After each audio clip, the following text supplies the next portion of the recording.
Ամբողջ գործք առաքելոցի մեջ արդեն այս 11 գլուխների մեջ քանիցս տեսնում ենք, որ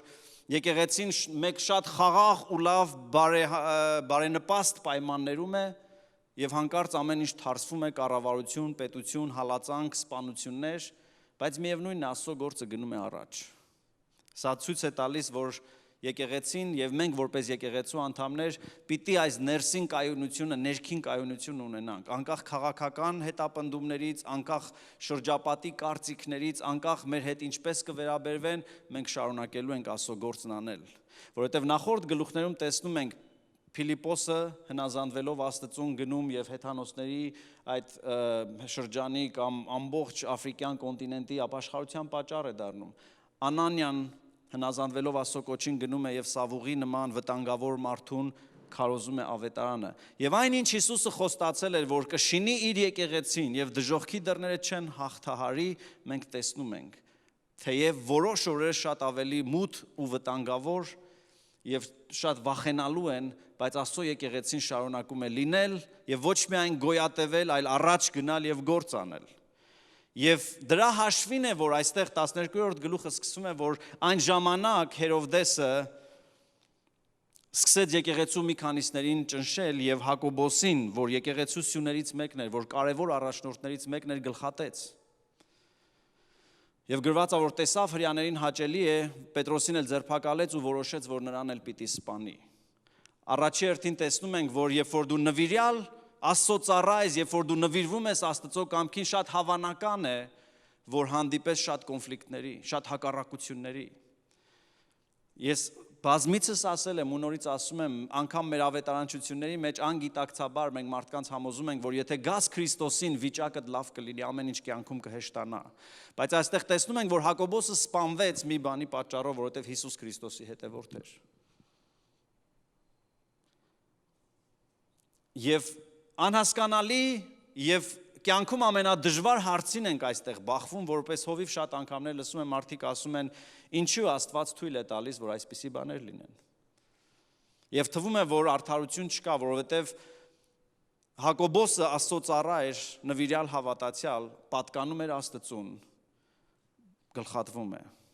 Պետրոսը Աստծո ծառա էր, նվիրյալ, փրկվում է բանտից եւ չի սպանվում։ Եվ ես չեմ կարծում, որ այս երկրի վրա լինի որևէ մեկը, որ կարողանա այս հարցի պատասխանը տա։ Բայց սա մեզ հուշում է, որ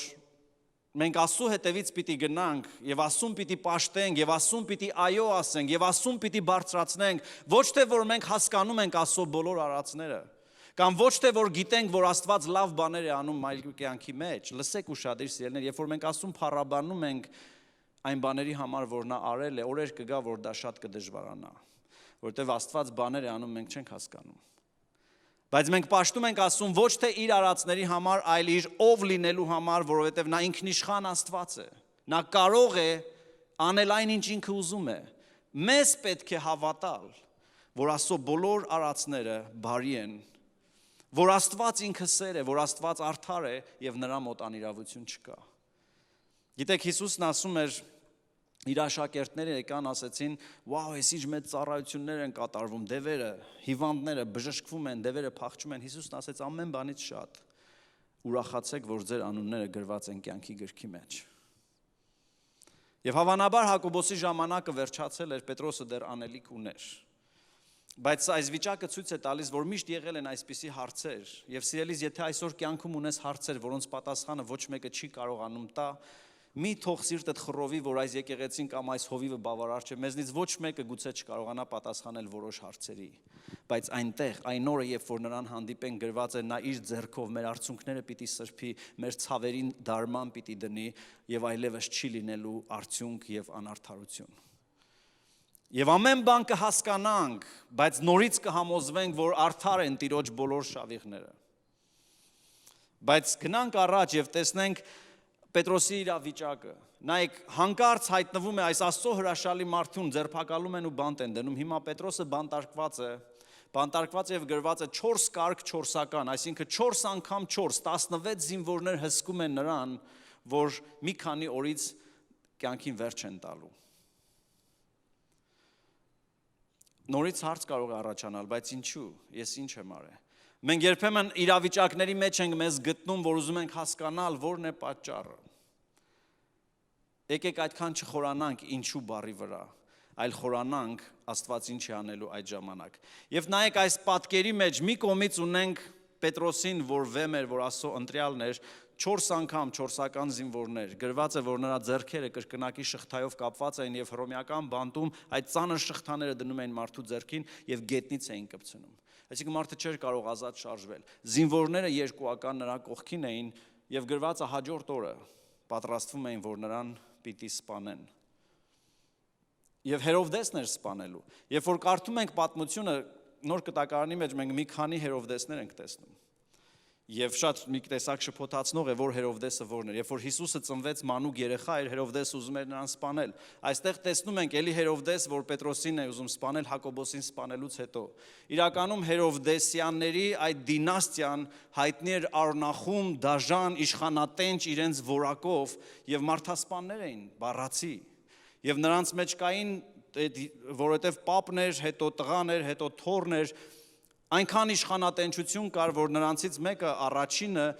իր 3 տղաներին եւ իր կնոջն էր սպանել,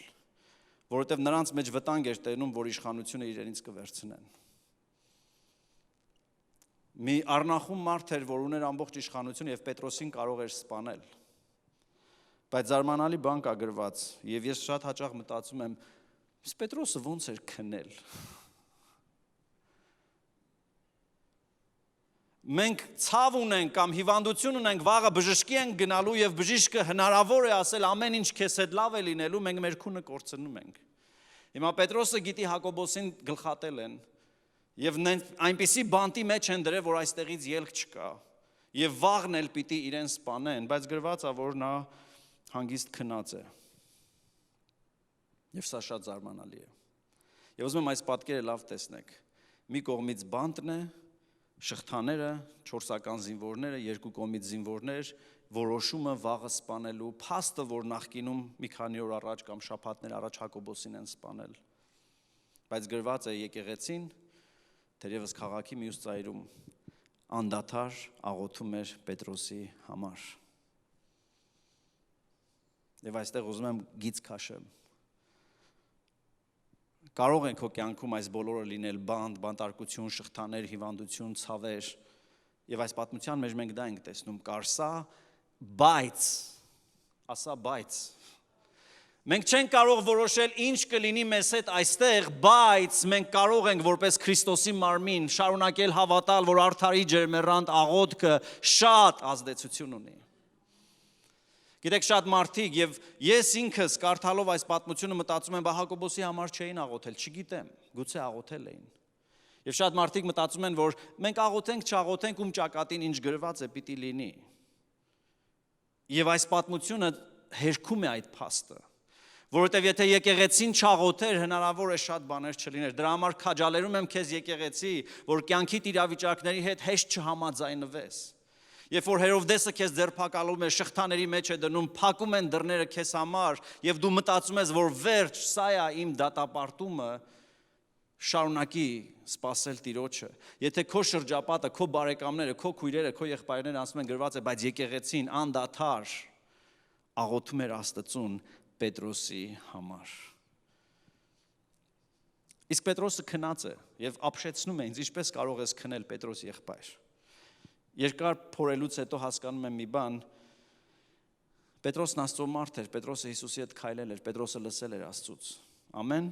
Հովհաննես ավետարան 21-րդ գլխի մեջ 8-րդ խոսքի մեջ ասում է, որ Հիսուսը շրջվեց Պետրոսին, ասեց. «Քանի դեռ դու երիտասարդ ես, գնում ես ուր ուզում ես, բայց երբ որ ծերանաս, գոտիդ կկապեն ուրիշները, քեզ կտանեն այնտեղ, որտեղ դու չես ուզում գնաս։ Երբ որ ծերանաս, Պետրոսն այստեղ դեռ ծեր չի։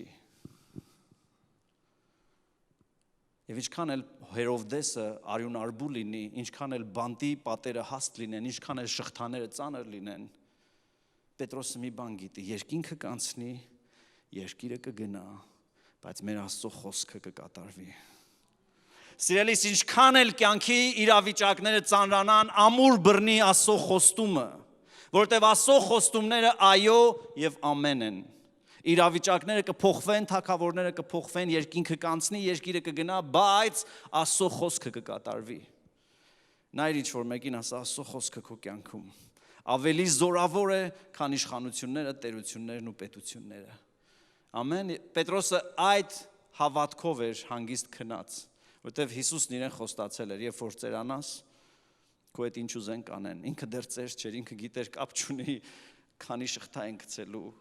Ես չգիտեմ վաղը ինչ կլինի, բայց հաստատ չեմ մեռնելու։ Ամեն։ Եվ սա հրաշալի է։ Տեսեք ինչ է լինում հաջորդ բան, ասում է եւ հանկարծ Գիտեք, երբ որ եկեղեցին աղոթում է, հանկարծ բաներ են լինում։ Երբ որ եկեղեցին աղոթում է, հանկարծ բաներ են լինում մարդկային վերահսկողությունից, երկրային իշխանություններից անկախ, որովհետև երկնքի թագավորի ականջները բաց են իր եկեղեցու աղոթքի համար։ Հանկարծ Տիրոջ հրեշտակը եկավ, կանգնեց նրա կողքը, տան մեջ մեծ լույս ծագեց։ Երբ որ մի կաթիլ լույս է գալիս իմ սենյակ, ես զարթնում եմ։ Պետրոսը բանտի մեջ, հոգնած, ջարդված, հրեշտակը Տիրոջ կանգնում է, պատկերացնում եք ինչքան լույս կա,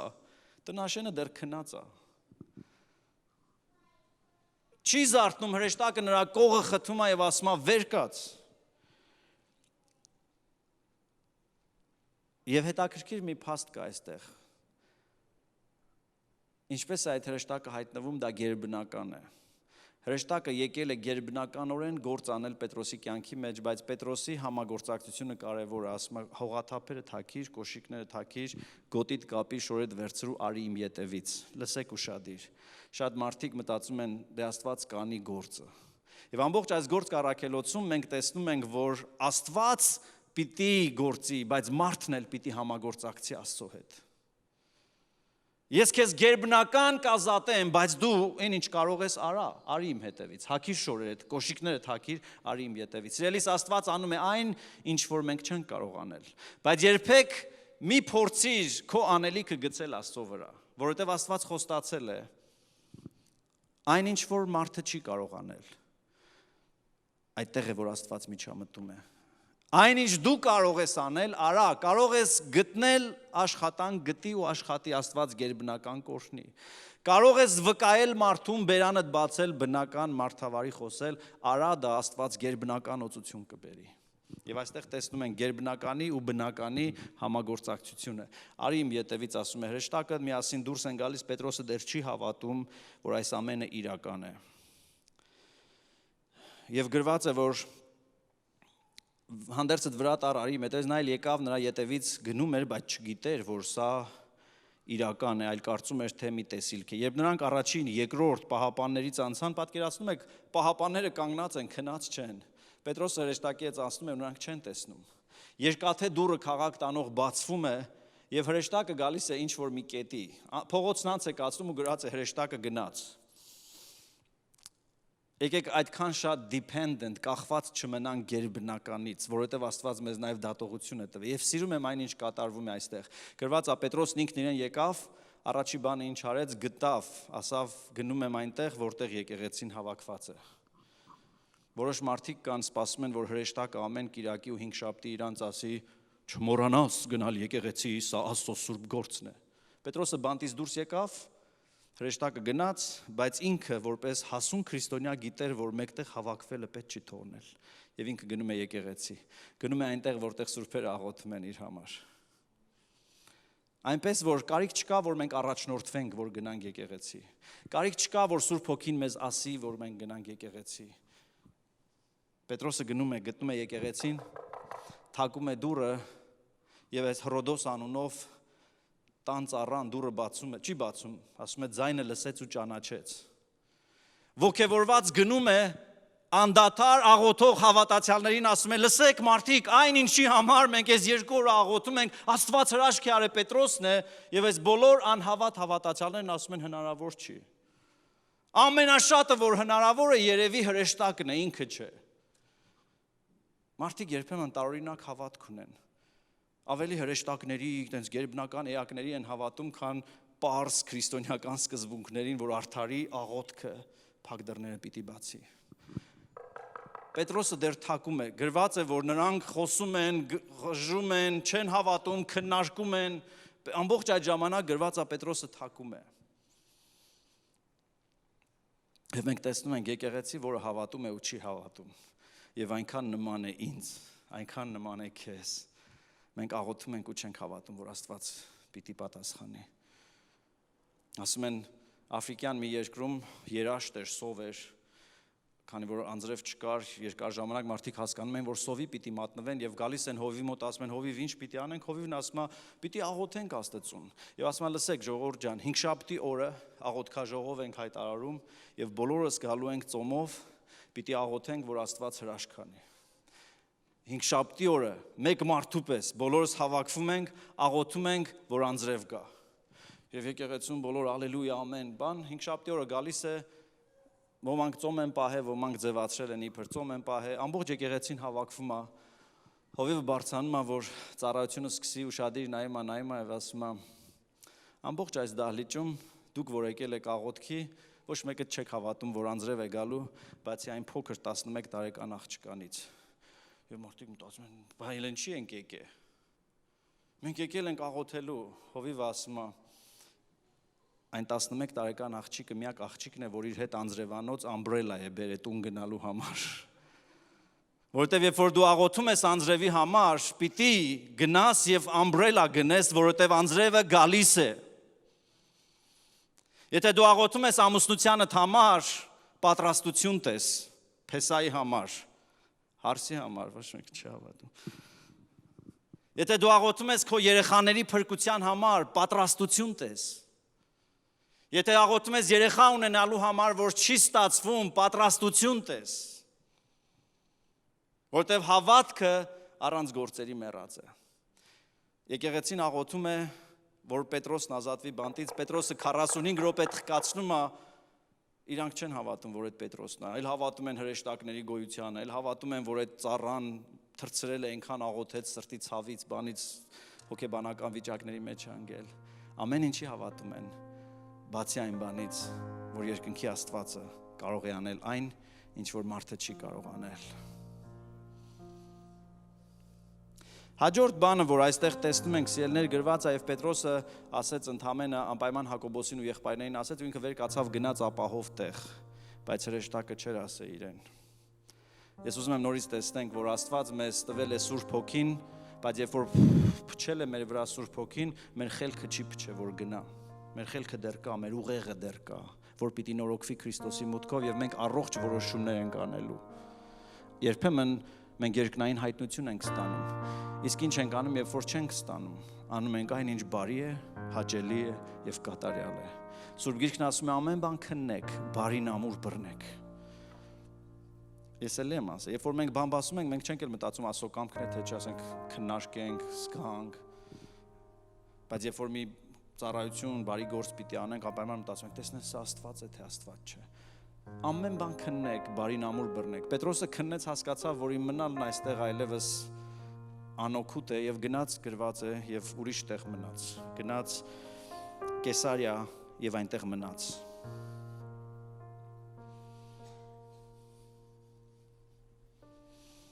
Արդյոք մենք այս խոսքերը կարդալուց ինչ ենք սովորում։ Չէ՞ որ Աստված այս ամեն ինչը դրել է մեզ համար, որ մենք դասեր սովորենք, սիրելիներ։ Եվ ուզում եմ սկզբից գնամ։ Առաջինը մեր կյանքում հարցեր կան։ Ինչու Հակոբոսը պիտի գլխատվի, իսկ Պետրոսը չէ։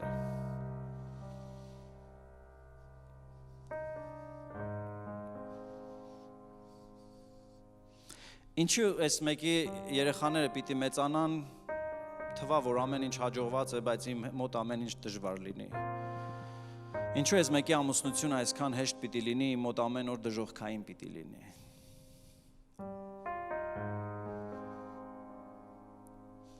Հոբն էլ էր այդպես խոսում։ Հոբի կյանքում մեկը մեկի հետևից զախորտությունները եկել էին եւ այդ խեղճը գրված է գտնեմ, ասուն էր ուզում տեսնել, գնամ ասեմ, ինչի։ Բայց հետո երբ որ ասուն տեսավ, ասավ հիմարաբար ես ինչեր եմ մտածել խորհուրդը նսեմացրել եմ Աստծո։ Ուրեմն այն բաները, որոնց պատասխանները մենք չգիտենք, եկեք թողնենք Աստծուն հավատալով, որ բարի Աստված, մեր երկնային Հայրը մեկ օր մեզ կբացատրի ու մենք կասենք փառք ես Տեր։ Ես ամեն ինչ չգիտեմ, բայց մի բան գիտեմ, դու բարի ես, սեր ես, հավատարիմ ես։ Ամեն։ Երկրորդ բանը, որ տեսնում ենք, երբ որ մենք ավետարանի ծառայենք, երբ որ մենք արդարության ու ուղղության շավիղների մեջ ենք գնում, հաճախ կոնֆլիկտներ ենք ունենալու։ Երբ որ դու մարդկանց սովորեցնում ես ավետարանի արժեքները, երբ որ մարդկանց սովորեցնում ես, որ Աստծուն է երկրպագել պետք, գուցե ուրիշ մարդիկ երկրպագում են փառքը, անունը, փողը, իրենց մարմինը, եւ միանգամից դու դառնում ես թշնամի։ Մի ընկճվի, շարունակի մնալ Աստծո ծառա, անգամ եթե բանտի մեջ պիտի հայտնվես։ Հաջորդ բան այն իրավիճակները, որ մարդու համար անհնար են, մի հանձնվի հեշտ ու մի ասա, ինչ եղնելու է։ Աստված տեսնում լսում է, եկեղեցին աղոթում էր, եկեղեցին շարունակում էր ջերմեռանդ աղոթել եւ հրաշք կատարվեց, Պետրոսն ազատվում է ամենաանհավանական բանտից։ Ամեն։ Երբ որ Աստված բանտից ազատում է քեզ, մի սպասի, որ հրեշտակը քեզ տանի եկեղեցի, գնա եկեղեցի։ Պետրոսը ինքն իրեն եկավ, չուզեց գնա Զոնքաչի տուն, որտեղ հաճախ ժողովներ էր լինում, լավ էլ հաց էր տալիս երևի Զոնքաչը, գնաց եկեղեցի, որտեղ սուրբերն աղոթք էին անում։ Շարունակի վստահել Աստծո խոստումներին, դա կօգնի քեզ անքնությանդ մեջ քնես, վախերիդ մեջ հանգստանաս, փոթորիկներիդ մեջ իմանաս, որ փոթորիկը դեռ վերջը չէ, այդ փոթորիկը մի պատմություն է լինելու, որ պիտի պատմես։ Ամեն։ Եվ վերջում նորից տեսնում ենք առողջ դատողություն։ Պետրոսը հասկացավ, որ իրեն պետք է գնալ այնտեղ եւ մնալ ապահով տեղում, քանի որ ինքը դեռ անելիք ուներ։ Հեշտ մի հանձնվի, կռվիր կյանքիդ համար, առողջությանդ համար կռվիր, որովհետեւ դու կոչում ունես։ Կռվիր առողջությանդ համար, դու կոչում ունես։ Սնվիր առողջ, ապրիր առողջ։ Արա ամեն ինչ, որ երկար ապրես, որտեվ պետք ես Տիրոջը։ Երբ որ Տիրոջը էլ պետք չլինես, կգնաս հանգիստ տեղի։ Մի ծրագրի քո մահը, մի ծրագրի քո գնալու ժամանակը, դա քեզ չի տրված։ Հակոբոսի ժամանակը եկել էր, Հակոբոսը գնաց։ Հուսով եմ, որ այս ամենի մեջ սիրելիներ մենք դասեր ենք սովորում։ Հուսով եմ, որ այս ամենի մեջ մենք օրհնվում ենք։ Հուսով եմ, որ այս ամենի մեջ մենք հասկանում ենք Աստծո ձեռագիրը եւ մեզ համար սովորում ենք, որ եթե այսպես լինի իմ կյանքում, սրանք տարբերակներ են, որ Աստված ինձ սովորեցրել է։ Ամեն։ Աստծո ձեռքը մեր վրա է, Աստված մեզ հետ ծրագիր ունի եւ Աստված հավատարիմ է իր խոսքը ավարտին հասցնելու, անկախ ցանկացած տեսակ հակառակության, ընդդիմության, փոթորիկների եւ վտանգների։ Եկեք կանգնենք ոտքի։